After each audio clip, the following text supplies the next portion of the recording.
Welcome to Books Overview. Today we are exploring book The War We Won Apart. Let's start. The War We Won Apart, the untold story of two elite agents who became one of the most decorated couples of World War II, by Nahlah Ayed, is a riveting dual biography that weaves together espionage, romance, sacrifice, and the fierce realities of war. Published in June 2024, this meticulously researched narrative draws from unpublished memoirs, SOE documents, archival correspondence, and family interviews to tell the extraordinary story of Sonia Butt, a bold British teenager, and Guy d'Artois, a French-Canadian paratrooper, both recruited into Winston Churchill's shadowy Special Operations Executive, SOE, during World War II. 1. Beginnings and recruitment. Sonia Butt grew up shuttling between England and France, developing fluency in both languages and a defiant streak. In 1941, on her 17th birthday, she joined the Women's Auxiliary Air Force, WAAF. Soon catching the interest of SOE recruiters impressed by her language skills and sharp aim. Guy d'Artois, meanwhile, was a 21-year-old from Quebec who had rushed to enlist in 1939. His courage and resilience made him a natural candidate for SOE's elite, and he excelled in parachute training and field tactics. Their paths crossed during clandestine training in Scotland, where both were pushed through intense physical, psychological, and technical preparation. Guy was described as restless, impulsive, ruthless, while Sonia was deemed energetic, vivacious, and captivatingly tenacious. A romance blossomed swiftly, leading to their wartime marriage even as SOE regulations forbade spouses serving in the same networks. 2. The war begins. Barely a month after marrying, Sonia and Guy were parachuted into occupied France, each into separate SOE circuits to avoid complications and risks if one were captured. Sonia's mission. At just 19, Sonia became one of the youngest SOE agents deployed behind enemy lines. Her role as a courier and saboteur involved sabotaging rail links, liaising with Maquis resistance fighters, and using black market cafes to blend in despite constant danger. She lived boldly, even when the German army and collaborators patrolled near Le Mans. Guy's mission. Guy focused on training and organizing Maquis battalions around Charolles, preparing them for disruptions to German defenses before and after D-Day. His leadership and audacity earned him respect and recognition but also exposed him to immense danger. Their separation plunged both into intense emotional strain.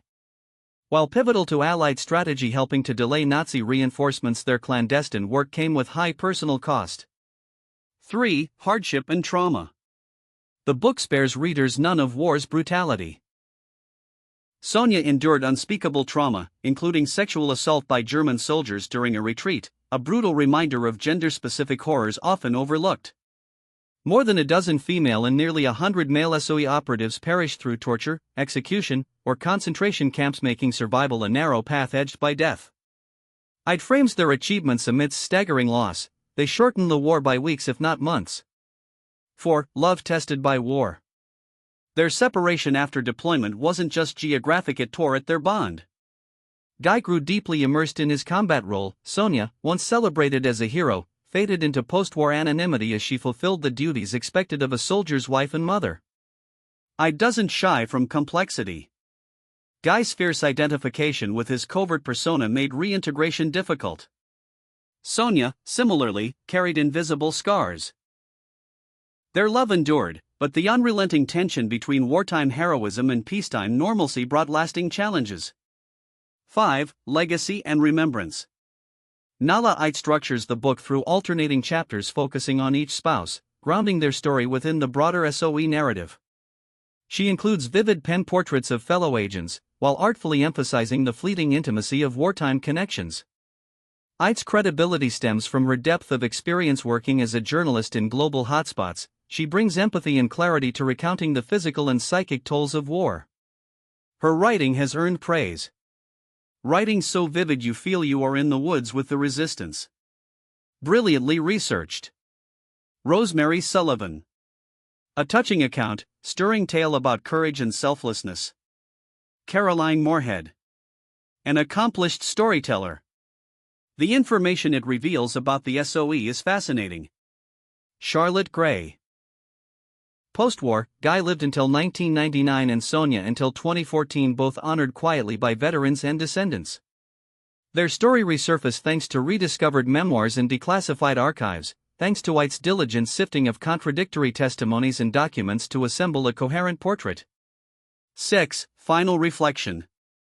Completely 416 pages long. The War We Won Apart transcends espionage thriller genre by blending gripping action with intimate biography.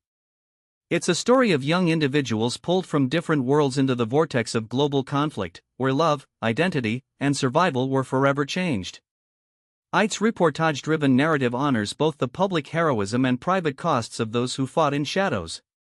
This book stands as both an exhilarating historical saga and a poignant meditation on what war extracts from its survivors. It's essential reading for history lovers, a richly layered story of espionage, sacrifice, love deferred and ultimately remembered. Thanks for watching. If you like this, please hit the like button and comment. Also, don't forget to subscribe. We will see you soon.